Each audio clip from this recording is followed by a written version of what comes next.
This was a peculiar world. Every tool and object was replaced by living people. As long as you had enough money, you could hire others to serve as your belongings. When the alarm clock rang, the man woke up from his bed. Then he walked toward the bathroom. But when he switched on the lamp, he saw that the lamp was actually a real person. The mirror in the bathroom was also being held up by someone standing behind it. Even his table and chair were played by hired individuals. All of these figures had empty expressions. They just performed their roles with dull, lifeless faces. After finishing breakfast, the man prepared to leave. As expected, the coat rack was also a person. He stepped outside to catch a ride. Naturally, the taxi was also acted out by a human. The most fascinating part was the traffic light. That too was carried out by people. The man on the right side opened his coat to reveal a red light.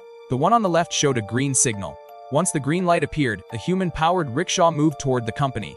The man checked his watch. It was exactly 800. He was on time. Soon he arrived at the office building. The main gate consisted of 4 tall men standing shoulder to shoulder. Since his office was high up, he had to use the elevator. As the elevator slowly went upward, a heavy-set man on the left lowered himself, acting as the counterweight. There were 3 people inside the elevator.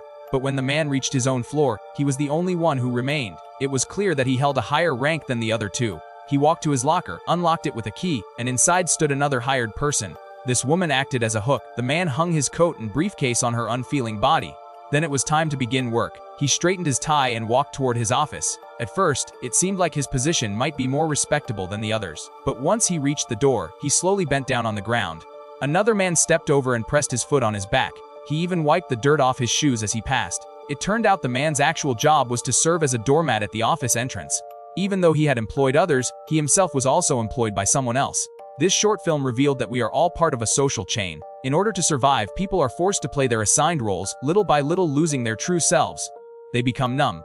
At the very end, the man who had been playing the lamp post slowly removed the lampshade. He stood there struggling for a few seconds. Then he hurled the lampshade down onto the ground. Are you also stuck in a repetitive, lifeless job? Feel free to share your story.